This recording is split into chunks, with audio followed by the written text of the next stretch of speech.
We're doing it, guys. We are upping production value. Boy, oh boy, we have made it. This is the first actually well thought out scripted video for this channel. Not that I wasn't trying in the other videos, but I definitely was off the cuffing it. But this time I actually read books, I did research, I watched films, I went and saw shows. This is as well thought out as I could make it. Why Great Gatsby? Why is this book still so relevant in modern culture? It's something that I was starting to think about when I found out that there was going to be a Great Gatsby musical. When we went to go to New York to see the show, me and Theo, we realized that there was going to be another musical coming out later called Gatsby, and with music from Florence Welch from Florence and the Machine. And these are very different styles of musicals, but telling the same story from different perspectives. It's something that I kind of went down a rabbit hole a little bit, and I reread Gatsby, a really good book if you're interested, called So We Read On, which talks about why The Great Gatsby and how The Great Gatsby became an American classic, because it wasn't considered that at the time it was released. I figured it would be a fun little time to not only do a history lesson on the 1920s and the Great Gatsby, but also in tea, because this is a tea channel, first and foremost. You know, tea is one of those things that touches so many different parts of history and culture that I think it would be so fun to do little history deep dives, but also tying tea into it and how tea affected that time period as well.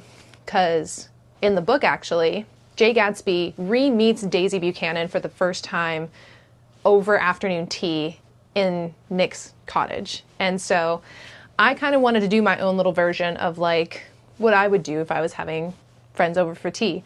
It's definitely not as elaborate as it probably would have been at Nick's cottage, but all the necessities are here, and that's all that matters. You know, enjoy a cup of tea while we talk about that cat Gatsby.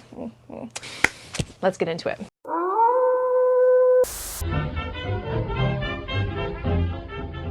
So during the 1920s, there was this little thing called Prohibition, which I forgot about until I was doing research on the Great Gatsby. It's oh yeah, the reason why it was such a big deal that he was bootlegging liquor and alcohol was because it was illegal. What did people do when you couldn't converse and meet up with friends for drinks? You would do tea. And afternoon tea saw a resurgence in the 1920s.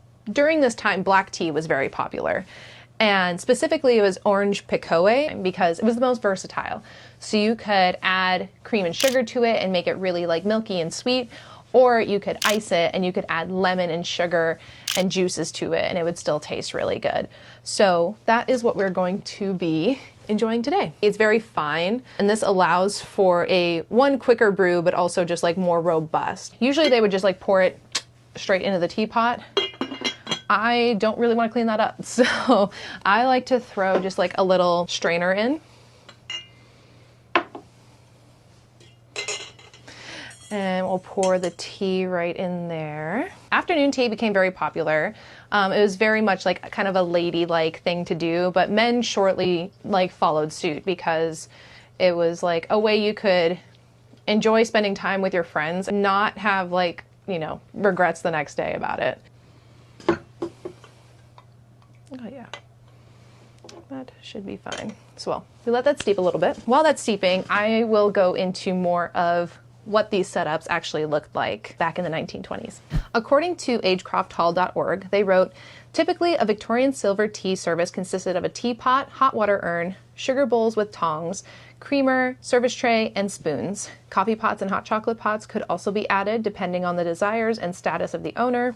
Teacups and saucers made of porcelain were displayed on tables, dressed in fine linens and decorated with flowers and candles. Plates of sandwiches, cakes, bonbons, and nuts were arranged along the table, but never allowed to crowd it. And afternoon tea typically served light food so that one's appetite for dinner would not be spoiled. All right, so that is probably done steeping for now. And we could probably even get another steep after this. So fun fact, this guitar is actually also from the 1920s. I got it at Fanny's in East Nashville, and originally wasn't the way that it is now, but I built in kind of like a rubber bridge part to it to make it like a rubber bridge guitar. If you don't know, in like recording, there's a lot of rubber bridge guitars lately are very popular. So I poured my tea, and I'm just going to use my teaspoon here to get like a serving of honey out there. So let's get into now the history of F. Scott Fitzgerald himself, because he was very much not like Gatsby. Born in St. Paul, Minnesota, F. Scott Fitzgerald was an only child from a wealthy background, but was raised in a relatively poor condition. He was often ridiculed in school, an experience that affected him into his adulthood, including being the subject of Ernest Hemingway's jokes. You kind of forget who exists at the same points in history, and it was really weird hearing about like how Ernest Hemingway would make fun of the size of his like that was kind of funny. Probably not at the expense of Fitzgerald, but it was still, I thought that was pretty funny. All right, and there's just that little cup of tea right there. That's all you need. Oh, that's just so nice. Fitzgerald attended Princeton University, but left after graduating to join the Army during World War II. Although the war ended before he saw combat, his experiences influenced his writing. After a brief stint in New York City, he moved back in with his parents to revise and complete his debut novel, This Side of Paradise, which was published in 1920 and brought him fame and financial success. This was kind of a low point for Fitzgerald. He was what we call now boomerang adults, where like they go out, they do their thing, and then they come back and live with their parents. Fitzgerald was that, and especially for like how much he was getting kind of like made fun of in school, and like he went into the Army but didn't see combat, which was kind of like a pretty dishonorable thing at the time. So then he ended up moving back in with his parents, and like he's also trying to marry this girl Zelda. Like he was kind of seen as a loser until the 1920s. Like the fact that his parents let him finish writing his book and then it got published and like that brought him success. That was kind of like a really lucky thing to happen for him. Fitzgerald married Zelda Sayre, and together they lived an extravagant lifestyle reminiscent of the characters in his novels. Their life was marked with lavish parties and high social status, but also by financial instability and personal turmoil. When you think of the 1920s, this is what happened. And Zelda was actually like the original it girl, like in terms of being a flapper. When people think of flappers, Zelda is usually the reference. Zelda was more of the like charismatic, vivacious character in Fitzgerald's life that inspired a lot of his work. After that, Fitzgerald is best known for his novels depicting the Jazz Age, particularly The Great Gatsby. The Great Gatsby was published in 1925. Despite initial mixed reviews, the novel is now considered one of the greatest American literary works. His other notable works include Tender as the Night and The Beautiful and the Damned. When The Great Gatsby came out, it wasn't very successful. Towards the end of Fitzgerald's life, like when someone asked for a copy of the book, he had to actually order it from his publisher because none of the books were in bookstores anymore. The reason why it started to become popular again was because during World War II, there was like a need to send books to soldiers overseas. So they made these like very special editions of literary works to send over, and they needed the books to be short but also to be like engaging, like actually interesting, because there was nothing else to do. So Gatsby was kind of the perfect book to send over because it was also nostalgic at the same time, which is like something that's very comforting. And at some point the book started to get taught in universities because of the discussion of class and the history of the 1920s. And so from there, it started to become required reading in schools. And like that's kind of how it started to take off. The Great Depression significantly impacted Fitzgerald's life, leading to financial difficulties and a decline in his health. Zelda developed severe mental health issues and spent much of her life in asylums. She tragically died in a fire at the Highland Hospital in Asheville, North Carolina in 1948.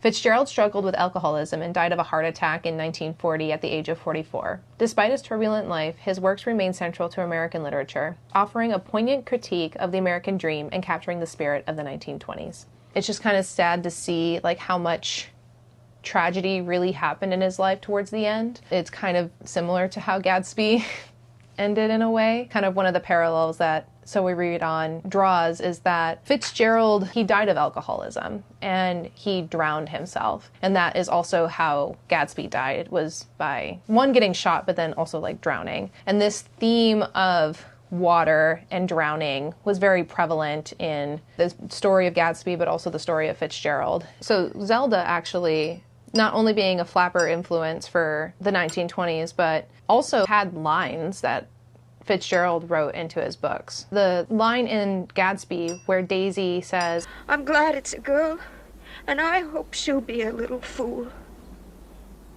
That's the best thing a girl can be in this world. A beautiful little fool.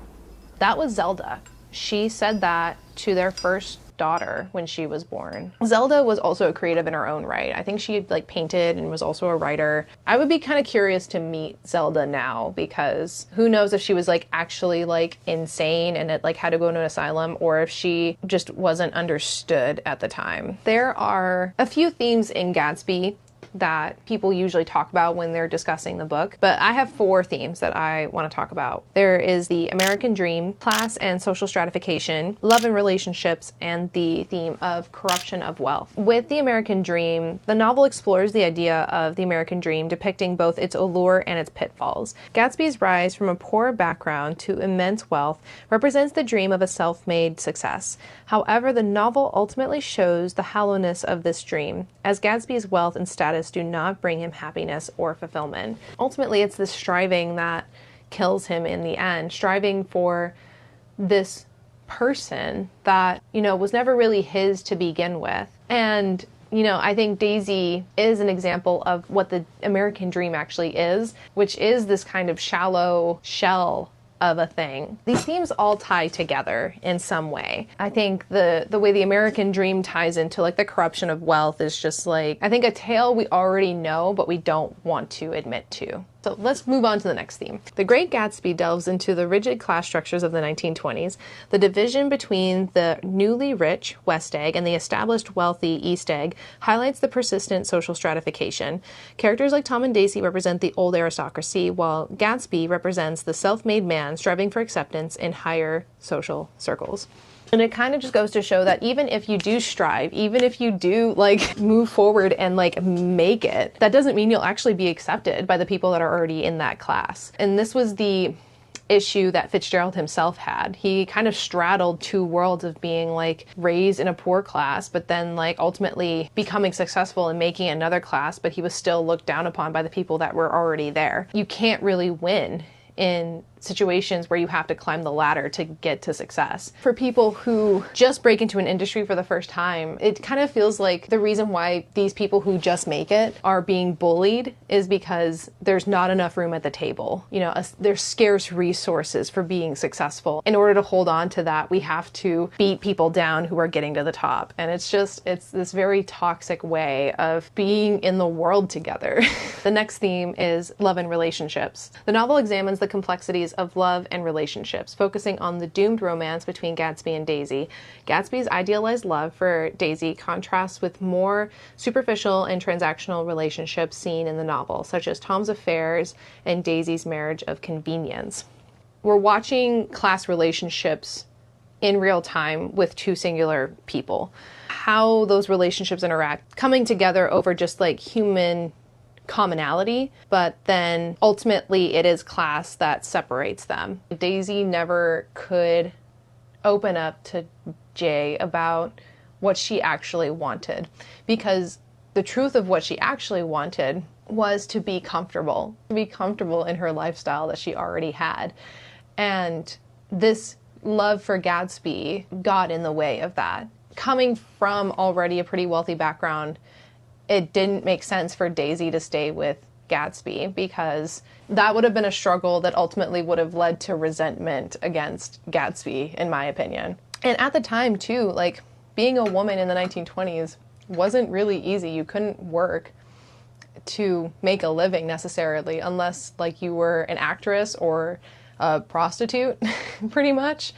You couldn't really, and like there were other jobs, but it was a lot harder to work. And so if you already have the means to not work, like why would you leave that? As kind of messed up as it is, it's understandable from a survival perspective from Daisy. And the last theme is the corruption of wealth. So wealth is depicted as a corrupting force in the novel, influencing characters' morals and actions. Gatsby's fortune acquired through dubious means and the careless opulence of characters like Tom and Daisy illustrate how wealth can lead to moral decay and the erosion of personal values. This is kind of tying back to like what I was saying earlier about Tom and Daisy like getting away with things because they can afford to. They can afford to kind of like bury the bodies and move on and have nobody question it. It is still very, very, very prevalent today where politicians can commit felonies and still run for office.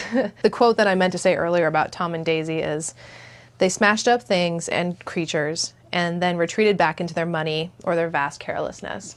I think that just kind of sums up that theme really well. So now we're getting to the part of the video where it's, why are there two musicals? In terms of an effective medium, I think is to be determined. Because of the dramatics of it as well. Being on stage, you have to be big to sell it. And I think it kind of makes those themes come across even stronger. There's also a saying in musical theater that when you can't speak it, you sing it. When you can't sing it, you dance it. And the 1920s was a time for very extreme emotions. History can't repeat, but it sure as hell rhymes. And Gatsby very classically says, "Can't repeat the past?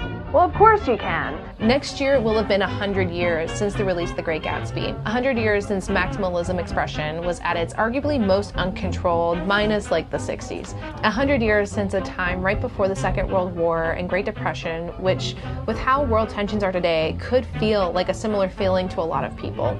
We might be bringing to life this story again to feel a sense of connection to a generation that was once at a point where we are today. And maybe in looking back at the past, we can find answers to the future. You know, the story of Gatsby will always be timeless. It will always be something that's accessible, and it is a nearly perfect capturing of the human condition. I think that's it for today. I hope that you have enjoyed this little blast into the past. And yeah, I'll catch you in the next video. Hopefully it'll be even more scripted and more polished than this one.